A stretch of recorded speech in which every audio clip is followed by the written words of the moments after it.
ایک چالاک آدمی تھا، روزہ نہیں رکھتا تھا، پابندی سے افطار کھاتا تھا، پابندی سے سحری کھاتا تھا.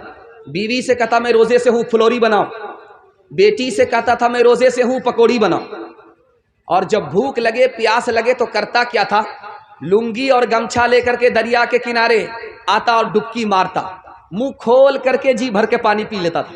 99 دن چور کے ایک دن کوتوال. ایک دن پلان کے حساب سے آیا، بھوک لگی پیاس لگی، لنگی پہن کر کے گمچھا اتار کر کے جیسے ہی ڈبکی ماری منہ کھولا، ٹنگڑا مچھلی منہ میں گھس گئی. اوپر کا کانٹا اوپر، نیچے کا کانٹا نیچے، منہ با دیا.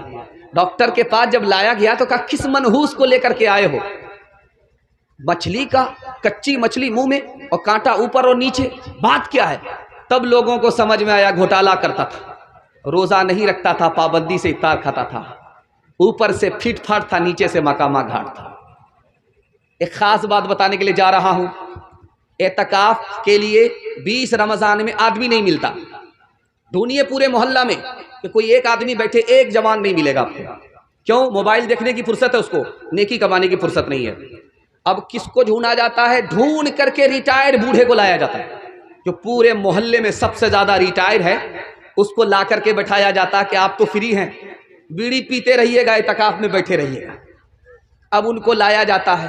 جو بوڑھا اپنا بوجھ نہیں اٹھا پاتا اس کو کرائے میں لڑ کے بٹھایا گیا ہے پورے محلے کا بوجھ اٹھانے کے لیے. مسلمانوں نے اعتکاف کا تماشا کر دیا. اور ہماری تراویح کتنے دن میں ختم ہو جاتی ہے؟ 10 دن میں. تراویح کتنے دن میں ختم ہو رہی ہے؟ 15 دن میں. اللہ کا بندہ، یہ تراویح ختم نہیں ہو رہی ہے، قرآن ختم ہو رہا. تراویح تو چاند سے شروع ہوتی ہے، چاند پر ختم ہوتی ہے. یہ ختم قرآن ہو رہا ہے. 20 رمضان سے پہلے چھٹی ہو گئی، کوئی بھی نماز پڑھنے کے لیے مسجد میں نہیں آ رہا ہے، بازار میں کپڑا خریدنے کے لیے جا رہا ہے، مسجد میں نہیں آ رہا ہے. رات آئی شب قدر کی 21ویں کو، 23ویں کو، 25ویں کو، 27ویں کو، 29ویں کو، اور یہ بدنصیب اپنے دامن کو نیکی سے بھر نہیں سکا. دھوبی کے گدھے سے بدتر رہا، نہ ادھر کا رہا نہ ادھر کا. ایک خاص بات، رمضان میں تراویح کے لیے کمیٹی بیٹھتی ہے، پلان ہوتا ہے. ایسا حافظ چاہیے جو ریلا حافظ ہو. ریلا ایک دن میں دلی پہنچا دے، راجدھانی ہو، شتابدی ہو، تمام اندھوں میں کانا راجا. ایک حافظ آ گیا، اس نے کہا آپ لوگ تراویح سننا چاہتے؟ کہا ہاں. کہا کتنے دن میں سننا چاہتے؟ کہا آپ کتنے دن میں سنا سکتے؟ کہا ایک دن میں آپ ہمارے پیچھے آنکھ بند کیجئے، ہم آپ کو سیدھا دلی پہنچا دیں. بولا نہیں بہت بھاری ہو جائے گا، 3 دن میں ختم کیجئے. پہلا دن آیا 10 پارے ہو گئے، دوسرا دن آیا 20 پارے ہو گئے، تیسرا دن آیا تو اعلان کیا مبارک ہو تراویح ختم. ایک آدمی پیچھے تراویح سن رہا تھا، اس کو سورہ یاسین یاد تھی. اس نے کہا پورا قرآن پڑھ دیا، سورہ یاسین نہیں آئی، ضرور گھوٹالا کیا. یعلمون تالمون کر کے دلی پہنچایا. کہا حافظ صاحب برا مت مانیے گا، آپ لگتا ہے گھوٹالا کیے ہیں، آپ نے یعلمون تالمون کر کے قرآن ختم کیا ہے، سورہ یاسین تو نہیں آئی. یہ سمجھ گیا میری چوری پکڑی گئی. اب یہ نکلنے کا راستہ تلاش کر رہا ہے. یہ کہتا آپ نے بالکل صحیح کہا، میں نے جان بوجھ کر کے چھوڑ دیا تھا. سورہ یاسین زندہ پر نہیں پڑھی جاتی ہے، مردہ پر پڑھی جاتی ہے. اگر میں کھڑے کھڑے پڑھ دیتا، آپ لوگ کھڑے کھڑے ہوتے تو سب لوگ گھلٹ جاتے، سب کا جنازہ اٹھ جاتا، اس لیے چھوڑ دیا تھا. مسلمانوں سنبھل جاؤ، سنبھل جانے کا وقت آیا، بہت سوئے ہو تم اب ہوش میں آنے کا وقت آیا، بہت سوئے ہو تم اب ہوش میں آنے کا وقت آیا. جلا ڈالی تھی تم نے کشتیاں اندلس کے ساحل پر، مسلمان پھر تیری تاریخ دہرانے کا وقت آیا. جہاں سے 313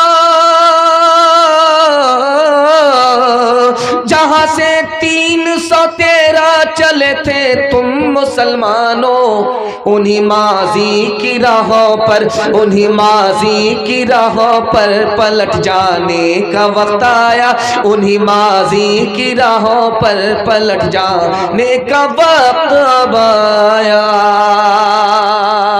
ختم تراویح میں زیادہ ہوں گے، سورہ تراویح میں کم ہوں گے. ہاتھ اٹھائیے انشاءاللہ. یہ دیکھیے ہاتھ اٹھانے والے کہاں ہیں؟ یہ سسرال میں ہے کہ پنڈال میں؟ ذرا انصاف کیجیے. یہ کنیا کے بھی ماموں ہے، دلہا کے بھی ماموں. دھیان سے سنیے گا. دوسری کوتاہی رمضان کے حوالے سے آپ کو سنانے کے لیے جا رہا ہوں. بالکل آپ کا جلسہ نکلنا، آپ نے میرا اتنا دل خوش کر دیا کہ آپ کو دل سے میں دعا دے کر کے جا رہا ہوں، اللہ آپ کے جوان بیٹے کو جائز روزگار عطا فرمائے، جوان بیٹی کے لیے اللہ غیب سے مناسب جوڑے کا انتظام فرمائے۔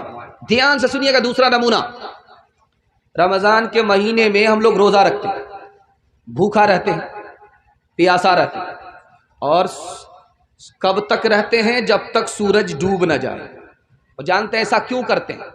تاکہ ہم کو غریب پر رحم آئے کہ بھوکا آدمی کیسا لاچار ہوتا ہے، پیاسا آدمی کتنا بے بس ہوتا ہے۔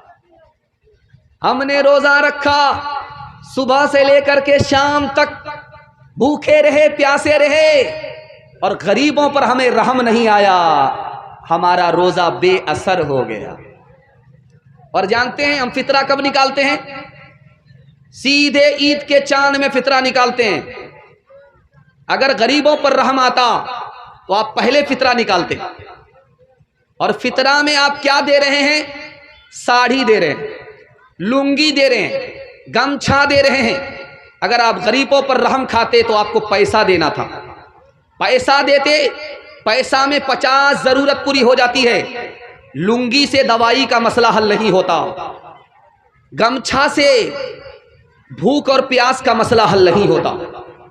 اگر آپ غریبوں پر مہربان ہوتے تو جس دن آپ نے اپنے بچوں کے لیے کپڑا خریدا تھا اسی دن آپ کو فطرہ نکال دینا تھا۔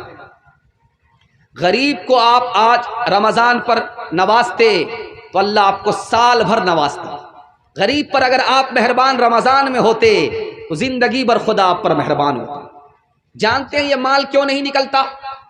غریبوں کے لیے، بچوں کے لیے ہم ہر فرمائش پوری کرنے کے لیے تیار ہیں، لیکن غریبوں کے لیے پیسہ کیوں نہیں نکلتا؟ جانتے ہیں اس کی وجہ یہ ہے، ہم کو پیسے سے محبت ہے، اولاد سے محبت ہے، بیوی بال بچے سے محبت ہے، اور ہم کنجر اور کنجوس اور مکھی چوس ہو چکے۔ اس لیے غریبوں کے لیے ہاتھ جیب میں تو جاتا ہے لیکن جیب سے پیسہ لے کر کے باہر نہیں نکلتا۔ ایک مثال پر پیغام ختم کر رہا ہوں، بہت دھیان سے آپ اس کو سنیے گا۔ فقیر کے پاس کون سی دولت ہے؟ امیر کے پاس یہ روپیہ پیسہ ہے۔ آپ نے دیکھا جھولی بھر دی گئی، مسجد کا تعاون تھا، جھولی بھر دی گئی۔ اللہ اس مسجد کو آباد رکھے، آپ کو بھی اس مسجد سے محروم نہ فرمائے۔ یہ پیسہ امیر کے پاس ہوتا ہے، اور غریب کے پاس کون سی دولت ہوتی ہے؟ آپ کا دل بہت مضبوط ہوگا، آپ غریب کو کبھی انگلی نہیں دکھائیں گے، غریب پر آپ مہربان ہوں گے۔ غریب کے پاس جو دولت ہوتی ہے وہ امیر کے پاس بھی نہیں ہوتی۔ اللہ تعالیٰ جب غریب کو بلائے گا قیامت میں تو بولے گا میں تم کو جنت میں بھیج رہا ہوں، لیکن ایک سوال کا جواب دو، دنیا میں جب تم بھوکے تھے تو کھانا کون کھلاتا تھا؟ دنیا میں جب تمہارے پاس کپڑا نہیں تھا تو کون پہناتا تھا؟ وہ غریب بولے گا ایک مالدار تھا، میرا پڑوسی تھا، میرا بھائی تھا، مجھے بھوکا نہیں رکھتا تھا، کھانا کھلا دیتا تھا، مجھے ننگا نہیں رکھتا تھا، کپڑا پہنا دیتا تھا۔ اللہ فرمائے گا وہ غریب میں تم کو جنت بھیج رہا ہوں، اکیلے مت جاؤ، اس امیر کو بھی ساتھ میں لے کر کے جنت میں جاؤ۔ غریب کے پاس جو دولت ہے وہ امیر کے پاس نہیں ہے، خود جنت میں جائے گا، امیر کو جنت میں لے کر کے جائے گا۔ ایک مثال پر پیغام ختم کر رہا ہوں، اس کو بہت دھیان سے سنیے گا، کچھ یاد رہے یا نہ رہے، زندگی بھر یہ بات آپ کو کام آئے گی۔ کوئی اگر آپ کے ہاں آ جائے رمضان میں مانگنے کے لیے تو دینا ہے تو دے دیجئے گا، نہیں دینا ہے تو معافی مانگ لیجئے گا، تانا مت ماریے گا۔ بہت خطرناک چیز ہے، اللہ کا عرش ہل جاتا۔ ایک آدمی کھانا کھا رہا تھا، بیوی بغل میں تھی، پانی پلا رہی تھی، سائل آیا تو شوہر نے کہا ایسا کرو یہ کھانا لے جاؤ، وہ جو باہر کھڑا سائل ہے اس کو دے دو۔ وہ عورت جو کھانا لے کر کے گئی ہنستی ہوئی، وہاں سے جب واپس آئی تو روتی ہوئی آئی۔ تو شوہر نے کہا اللہ کے بندی ہنستی ہوئی گئی، روتی ہوئی آئی، کیا وجہ ہے؟ کہا وہ جو بھکاری تھا وہ میرا پہلا شوہر تھا، میرے دروازے پر کھڑا تھا۔ کہا کہ وہ بھکاری کیسے ہو گیا؟ کہا بہت بڑا امیر تھا، بہت پیسے والا تھا، گدی اور سدی والے تھا، دسترخوان پر بیٹھا ہوا تھا، سائل آ گیا، جوتے سے خبر لی، اس سائل کو رولا کر کے بھیجا، اس کی آہ لگ گئی، ساری دولت بیکار ہو گئی، بھیک کا کٹورا ہاتھ میں آ گیا۔ اب اس شوہر نے کہا کہ وہ سائل جس کو جوتا مارا تھا تمہیں پتا ہے کون ہے؟ وہ میں تھا۔ اللہ نے اس کی دولت کا مجھ کو مالک بنا دیا، اس کی عورت کا مالک بنا دیا۔ ہاتھ جوڑ کر کے میں آپ سے کہتا ہوں، غریب کو اب تانا نہیں ماریں گے، دینا ہے دے دیجئے، نہیں دینا ہے معافی مانگ لینا۔ ہاتھ اٹھا کر کے وعدہ کیجئے، بچائیں گے زیادہ، خرچ کریں گے کم۔ وہ نبیوں میں رحمت لقب پانے والا، مراد غریبوں کی برلانے والا، وہ نبیوں میں رحمت لقب پانے والا، مراد غریبوں کی برلانے والا، وہ اپنے پرائے کا غم کھانے والا، مصیبت میں غیروں کے کام آنے والا، فقیروں کا ملجا، ضعیفوں کا ماوا، یتیموں کا والی، غلاموں کا مولا۔ دوسرا پیغام نکل گیا۔